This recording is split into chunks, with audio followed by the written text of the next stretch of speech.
Entonces, pues voy a comenzar primero que nada, agradeciendo a los integrantes del Frente de Pueblos en Defensa de la Tierra y de la coordinadora Yo Prefiero el Lago por su colaboración en esta investigación. También agradezco al sínodo, a los miembros del sínodo, a mis directores de tesis y al público en general. Yo no sé si ya se esté compartiendo la pantalla. No, No, Rafa, no se ve. todavía no. A ver, permítanme tantito, ya en un momento la comparto. Parece que ya está. Ahora sí ya Eh, se está viendo, gracias. Muy bien, entonces voy a comenzar con la presentación. Vamos, ya, creo que ya está, ¿verdad? Bueno, entonces les comentaba, esta investigación se sitúa en el contexto sociopolítico de la cancelación del fallido proyecto de aeropuerto en Texcoco y parte de la pregunta que se hicieron los pueblos afectados en el oriente del Valle de México, que básicamente fue, ¿y ahora qué sigue? Aunque realmente ya se habían planteado una serie de ideas y propuestas en el proceso de lucha por la cancelación de este aeropuerto. Esta tesis aborda el proceso de restauración ecológica que se produce con la propuesta planteada por los ejidatarios, activistas y especialistas agrupados en estos colectivos ya mencionados. Un proyecto de restitución, resarcimiento y compensación de daños ocasionados por el aeropuerto y sus obras complementarias en el Estado de México, denominado también Proyecto Manos a la Cuenca o por sus siglas PROMAC, donde posteriormente surge la propuesta de reactivación del proyecto pues ya conocido por todos, el Proyecto Ecológico Lago de Texcoco o PELT por sus siglas, por parte del gobierno federal y a través de la Semarnat y de la CONAGUA. La, la tesis plantea que existen diferencias, similitudes. ¿Puedes apagarle, por favor? En cuanto al sentido y el significado que le atribuyen los diferentes actores a esta nueva etapa de restauración ambiental, de modo que las acciones, estrategias y enfoques, permítanme tantito. Ivona, ¿puedes apagarle, por favor? Ya, perdone. Bueno, les comentaba, las preguntas de investigación son cuáles son las actividades que se pueden identificar como prácticas tradicionales y cómo se expresan en el modo de vida de los pueblos del oriente del Valle de México, es decir, cómo se expresa la bioculturalidad en los pueblos circundantes. La otra pregunta es con base en qué valores culturales y argumentos se da la negociación política entre el gobierno federal y los firmantes del PROMAC. Y bueno, la última pregunta es en relación al PELT. eh, pues, ¿cómo responde a estas preguntas establecidas en el PROMAC?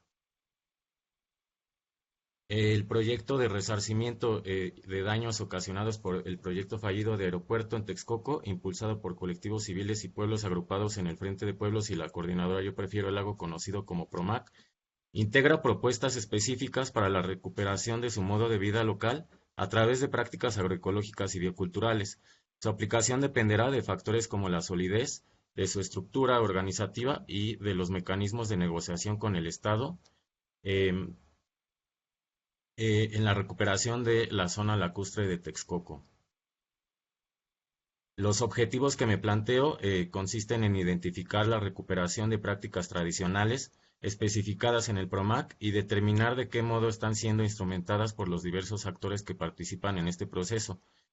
Para ello fue necesario conocer las prácticas tradicionales que realizan en este caso los habitantes del municipio de Atenco, definir de qué manera se han trastocado dichas prácticas, cómo se refleja y en qué, identificar los argumentos que se desprenden de la negociación para la restauración ambiental entre el gobierno federal y los firmantes del PROMAC y identificar de qué manera están relacionados estos proyectos y cuáles son sus diferencias y similitudes. Para alcanzar los objetivos en un contexto adverso y de pandemia, en el que también pues, fue restringido el trabajo de campo, se diseñó la metodología en base a la etnografía digital y al trabajo documental. Los resultados de esta metodología fueron la realización de una serie de entrevistas a ejidatarios y productores de Atenco, activistas, especialistas, altos funcionarios y promoventes del PELT. por videollamada y mediante plataformas digitales como Zoom y Skype. Se analizaron 7 censos actualizados sobre las características sociodemográficas y climáticas del municipio de Atenco, 15 páginas oficiales y 2 documentos sobre los proyectos de restauración, PROMAC y PELT, 26 entradas noticiosas sobre la negociación y el diálogo entre los pueblos y el gobierno, 13 páginas sobre las organizaciones y ONGs, 7 etnografías sobre Atenco y el lago de Texcoco y una serie de publicaciones y artículos en general. También me apoyé en varios mapas, gráficos y fotografías para conocer las prácticas productivas locales, el área impactada y la zona de instrumentación de los diferentes proyectos. Eh, el diseño de un mapa de actores me permitió identificar la incidencia de la zona, el grado de interés de estos actores en cada uno de los proyectos, cómo se relacionan y cómo se posicionan en este proceso. Los resultados generales fueron que ambos están incidiendo en la zona mediante el diálogo y la mediación de diversos actores. Pues, por ejemplo, está Serapaz, está también la Comisión Intersecretarial del Gobierno Federal y otros actores. Entonces, bueno, aquí, sin embargo, existen también diferentes enfoques, ejes de trabajo y estrategias de instrumentación en cada uno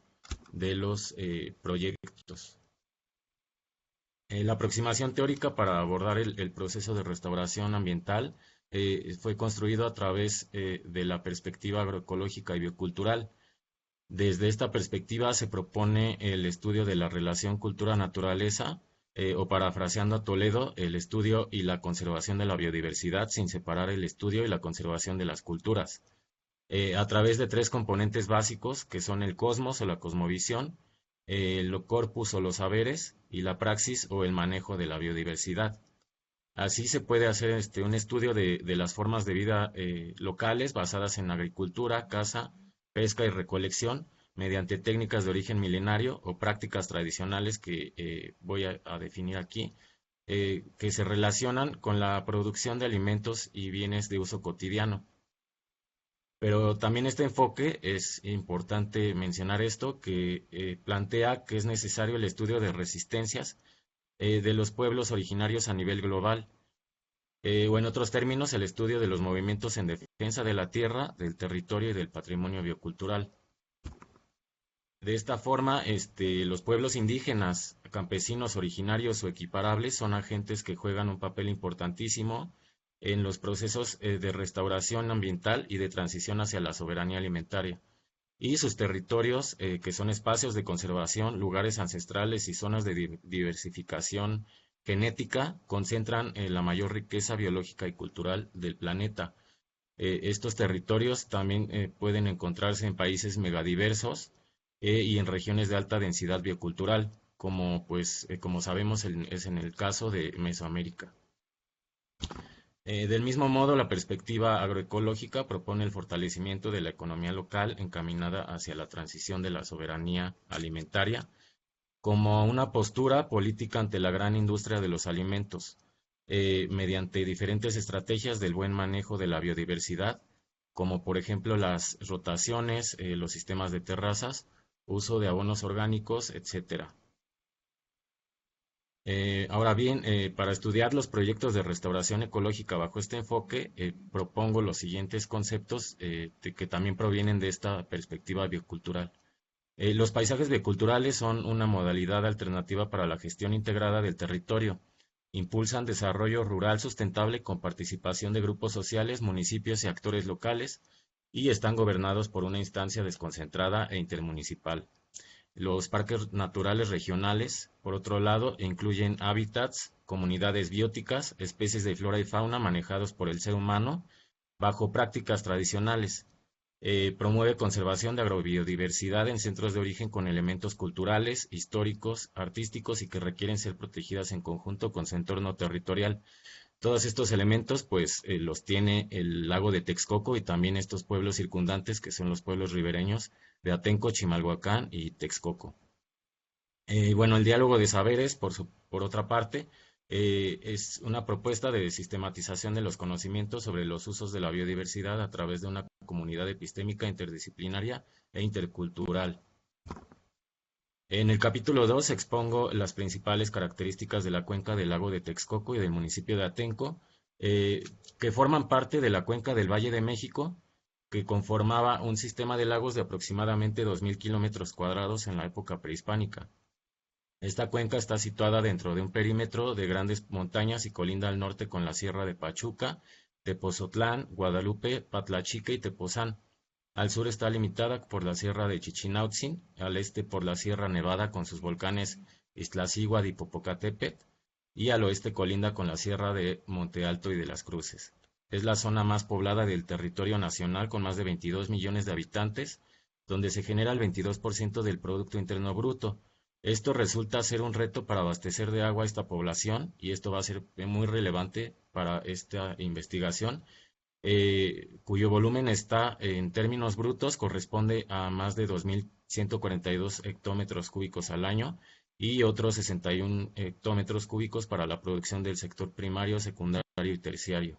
Por otro lado, como es bien sabido, el lago de Texcoco, el cual tiene una relevancia histórica, social y ambiental para todo el Valle de México, se ha ido desecando desde la conquista hasta nuestros días. A diferencia de los lagos de Xochimilco y Chalco, formados por aguas dulces, el lago de Texcoco, al igual que el de Zumpango y Jaltocan, se caracterizan por sus suelos salinos, que son el resultado de los escurrimientos de agua salada y que con los vientos llegaron a producir grandes tolvaneras que provocaron graves daños a la salud de la población. Em, el municipio de Atenco, que en náhuatl significa lugar a la orilla del agua, está ubicado en la zona oriente del Valle de México y colinda con Acolman y Tezoyuca en la parte norte, y con Chiautla y Chiconcuac en la parte este, al sur con Texcoco y Chimalhuacán y al oeste con Catepec. Su territorio se caracteriza por su vocación agrícola y lacustre, y se ubican tres afluentes que cruzan por este municipio, que son el río Papalotla, el Caxacuaco y el Jalapango, que son utilizados como depósitos de aguas negras y que también pretenden ser recuperados por los pobladores ribereños. Se encuentra situado en la parte centro-oriental de la provincia del eje neovolcánico transmexicano, esto también va a ser muy importante, y pertenece a la cuenca tributaria oriental. Sus características morfológicas consisten en la integración de una serie de sistemas volcánicos que se encuentran intercalados por extensas llanuras y sistemas lacustres. El municipio de Atenco posee una riqueza en biodiversidad importante. En él se identifican una variedad de especies de flora y fauna nativas y endémicas y desafortunadamente también existen especies amenazadas y en peligro de extinción. Entre las especies que destacan pues son el pato mexicano, el chorlito nevado, las águilas pescadoras, el mextlapique, que es una especie también de origen prehispánico, y la chinche de agua, de la cual se extrae el famoso aguautle. También podemos encontrar ahuehuetes, magueyes y nopal, además de una variedad de cultivos, plantas y vegetales con diferentes usos alimenticios, medicinales y ornamentales. Eh, también lo que yo encuentro es que esta región, a través de esta caracterización, se encuentra en una situación alarmante debido a la expansión urbana, al aumento de las actividades humanas referidas en el mal manejo de los recursos naturales, a la perturbación de la cubierta vegetal, a la caza furtiva de aves migratorias y el cambio de uso de suelo. De hecho, también es la caza de otras especies que se mencionan en la tesis. Pero también se debe a la ausencia de programas orientados a la gestión sustentable de los recursos naturales, el desabasto de agua, la falta de mantenimiento de infraestructura hidráulica, etcétera. Sin embargo, identifiqué algunas acciones de conservación de especies de aves que se encuentran en riesgo según estatutos nacionales e internacionales como son las AICAS y el convenio Ramsar para la conservación de los humedales. Por otro lado, el uso de la bicicleta como principal medio de transporte refleja que a pesar de las grandes carencias en los servicios públicos, en la vivienda, en la educación y de los cambios socioculturales que han transformado la región, mantienen su entorno a través de prácticas sustentables que a la vez muestran la identidad y el modo de vida de estos pueblos. El capítulo tercero, por su parte, aborda mediante una revisión histórica las diferentes intervenciones gubernamentales en la cuenca del lago de Texcoco, que dan cuenta de la transformación del sistema lacustre mediante la identificación de 3 paradigmas que consisten en la instauración de obras hidráulicas de gran calado para el control de inundaciones por medio del desalojo de las aguas. Esto desde el siglo XVI hasta nuestros días se sigue haciendo. La ejecución de iniciativas de rescate hidroecológico cuyos resultados beneficiaron a la población circundante y a la recuperación en diferentes aspectos. Estos son los programas a partir del 1965 que impulsó el doctor Nabor Carrillo y el ingeniero Gerardo Crucha. Y el abandono de estos programas por la imposición de un megaproyecto que ocasionó un conflicto territorial desde comienzos del presente siglo y un alto impacto ambiental en toda la cuenca del Valle de México. Bueno, pues ya todos conocemos la historia del proyecto cancelado de Texcoco. Así se pueden ver a estas intervenciones como uno de los principales factores de la crisis socioambiental actual en esta zona.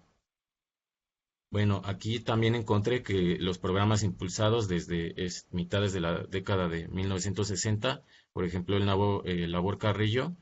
y el proyecto Lago de Texcoco del ingeniero Cruikshank, son un referente en ambas propuestas de rescate ecológico, o sea, me refiero al PROMAC y al PELT. Bueno, estas propuestas buscan retomar desde varios aspectos dichos programas y acciones que fueron implementados hace más de medio siglo. Esto es interesante porque igualmente el proyecto del parque ecológico no busca construir infraestructura hidráulica, sino recuperar y mantener la que ya se había construido en aquel tiempo. Por otro lado, si bien el proyecto gubernamental ha adoptado el discurso de la bioculturalidad en fechas recientes, bajo la implementación de reservas bioculturales en el Polígono Federal del Lago de Texcoco, se sigue dando más importancia a la visión moderna de la arquitectura paisajística mediante la construcción de un parque ecoturístico para el desarrollo de actividades recreativas y deportivas que son ajenas a la cultura local. Esto refleja el escaso o nulo énfasis que se hace en los documentos oficiales sobre los puntos que aquí se han abordado en relación con la tesis biocultural, donde las acciones para beneficiar a la población circundante deberían estar focalizadas en las cuestiones que permitan recuperar el modo de vida campesino, mediante la consideración de los aspectos que reflejan su relación con el entorno.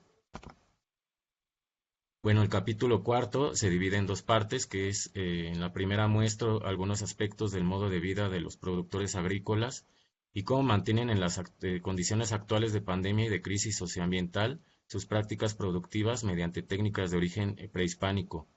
Y en la segunda parte abordo la conformación del PROMAC y los enfoques desde los cuales se construyó,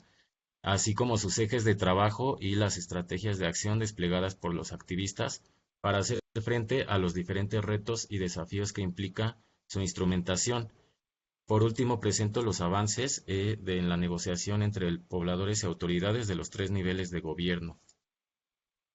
Bueno, aquí encontré que la preservación de estas prácticas se debe a la transmisión de conocimientos y técnicas de producción que han pasado de generación en generación desde tiempos inmemoriales. También se debe a la convicción de agricultores y productores que aún siembran y producen mediante técnicas tradicionales, quienes han optado por seguir realizando estas actividades de conservación del entorno ecológico en lugar de introducirse al mercado laboral.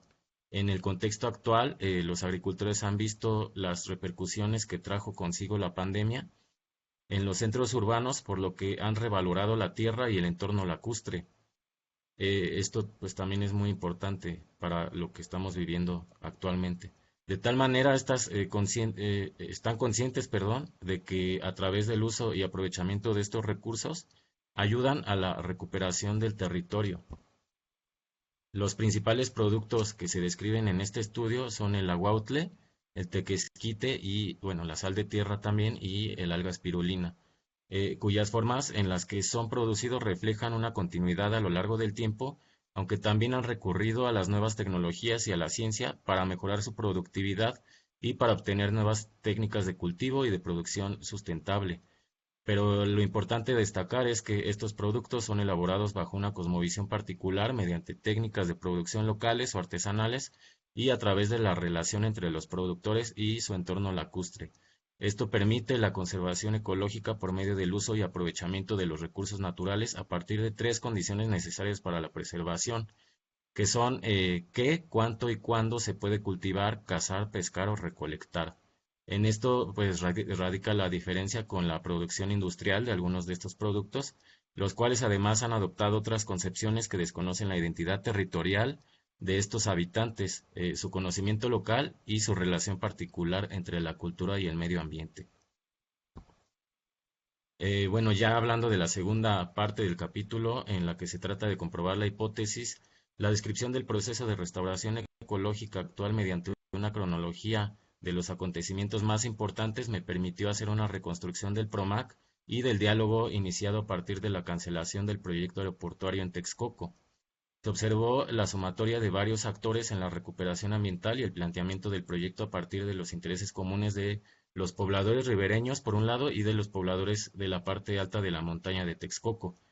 que coinciden en la recuperación del sistema milpa y del modo de vida lacustre. Esto refleja los principios que plantea la perspectiva biocultural, la agroecología y el diálogo de saberes, lo cual, siendo enfático, no hubiera sido posible sin el despliegue de acciones colectivas por parte de los activistas y pobladores concentrados en el Frente de Pueblos y en la coordinadora Yo Prefiero el Lago. Pero pues tampoco hubiera sido posible sin el diagnóstico de los especialistas sumados a estos colectivos, mismo que me permitió conocer más a fondo las problemáticas sociales y las afectaciones en diferentes localidades del oriente del Valle de México. Así, pues el PROMAC integra 11 ejes de trabajo que giran en torno a la recuperación, conservación y protección de la cuenca lacustre, al rescate de los programas implementados hace 5 décadas por el doctor Nabor Carrillo y el ingeniero Cruikshank, al impacto provocado por el frustrado aeropuerto, a la restitución de tierras, al desarrollo sustentable, al ordenamiento territorial y ecológico y a la recuperación de saberes y prácticas ancestrales. Se muestra que la estructura organizativa de estos colectivos es bastante sólida por la constante innovación en las estrategias de acción, por la continuidad en las acciones colectivas y por la experiencia en relación a la defensa de la tierra. Estas acciones pues consistieron en la realización de la campaña Área de Protección de la Vida mediante asambleas con los pueblos y comunidades, trabajo de lobby con el gobierno federal y sus dependencias, mítines, marchas, tequios para la recuperación de los cuerpos de agua y acciones directas para la exigencia del cumplimiento de sus demandas reunidas en el PROMAC. Pero también por las alianzas construidas en esta etapa y el diagnóstico de los especialistas e investigadores independientes y agrupados en los programas nacionales estratégicos del CONACYT en los temas socioecológicos y de agua. Se mostró que la dinámica social y política mediante los conflictos internos fueron producto de la diferencia de intereses de los avecindados y opositores al movimiento en contra del aeropuerto y los firmantes del PROMAC, los cuales pues apenas ayer o antier continúan, bueno, hubo una noticia en donde pues se habla de los conatos de violencia que volvieron a resurgir en estas comunidades y esto pues sigue repercutiendo en el tejido social y pues también significan un obstáculo para la recuperación de este territorio. Pero lo más importante pues es identificar que estas coyunturas han sido una oportunidad para lograr avanzar en la recuperación del territorio y sus recursos naturales, mismos que pues habían sido acaparados por estas facciones opositoras al movimiento en defensa de la tierra.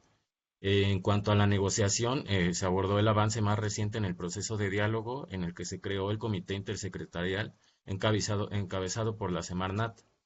La construcción del diálogo entre los diferentes actores muestra que se están tomando en cuenta la voz de los pueblos y sus demandas.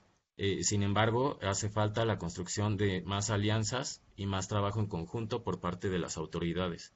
como ha expresado recientemente América del Valle, quien integra también este movimiento en contra del aeropuerto y por la restauración del lago de Texcoco. Y bueno, así se concluye que la recuperación del conocimiento ancestral, la cosmovisión mesoamericana y las prácticas productivas locales son fundamentales para la restauración ambiental del lago de Texcoco y de las comunidades afectadas por la construcción del fallido proyecto de aeropuerto. La importancia de defender el territorio no solo reside en poner un alto a los megaproyectos, mediante la creación de una área natural protegida, como ya se ha anunciado en recientes fechas, sino en conservar y proteger la diversificación genética que se produce en ellos, definidos también por Eckhard Wege como laboratorios fitogenéticos o de domesticación genética, que representan el patrimonio biocultural de estos pueblos originarios o equiparables. Las características del entorno lacustre pues, nos ayudan a entender que, a pesar de la degradación ambiental y de los cambios socioculturales, los pobladores aún mantienen una relación milenaria con el territorio, quienes han logrado una transformación profunda, reduciendo la salinidad de los suelos a través de la agrobiodiversidad, con el cultivo de maíz, frijol, calabaza, trigo, alfalfa, papa, etc. Bueno, también la historia nos enseña que no se puede desafiar a la naturaleza, que para evitar las inundaciones existen otras soluciones más armónicas con el ambiente, como las que ya se han demostrado en el pasado ser un éxito, y que los pueblos ribereños que conviven con el agua han atestiguado la degradación, devastación y el despojo del territorio, por lo que su resistencia, al igual que su proyecto alternativo, son producto del impacto ambiental y los agravios que han sufrido en las últimas 2 décadas. Sin embargo, existen otros esfuerzos de agricultores y productores locales que no están agrupados en ninguna organización, pero que su aportación es de igual importancia para la recuperación ecológica y para el rescate de las prácticas tradicionales. La propuesta de convertir el entorno lacustre en una área natural protegida no se deriva de una iniciativa por parte del gobierno federal, como nos han hecho pensar, sino que proviene del movimiento que canceló en 2 ocasiones un proyecto aeroportuario y como resultado del trabajo colaborativo entre pobladores, ejidatarios, activistas y especialistas que resuena en la campaña Área de Protección de la Vida. El proyecto gubernamental sería un verdadero acto de justicia histórico en beneficio del Valle de México, como actualmente se plantea, si el gobierno federal cumpliera cabalmente con las demandas de los pueblos afectados por la construcción de este aeropuerto y tomara en cuenta la instrumentación del PROMAC como parte fundamental de la restauración ambiental de esta zona, así como el reconocimiento de estos pobladores como sujetos de derecho y agentes de cambio, y no como la población más vulnerable que va a ser beneficiada por la construcción de un parque ecoturístico. Y bueno, quiero finalizar citando un fragmento recuperado de uno de los primeros manifiestos de la coordinadora Yo Prefiero el Lago, publicado en la Jornada del Campo en 2019. Y dice: hay mucho trabajo, mucho por reconstruir, pero el lago va, la cuenca va, de poco a poco. Si hemos soportado 18 años para tirar 2 veces el aeropuerto, podemos aguantar para trabajar otros 30 para revivir los pulmones de México y procurar a nuestros nietos. Así, solo así, podemos pedir perdón a la Madre Tierra, afirmó una mujer longeva de manos morenas, tiernas pero curtidas, al tiempo en que atizaba el fuego del comal, del que nacerían las tortillas, fruto del trabajo y amor al campo, a la vida. Con esto termino. Gracias.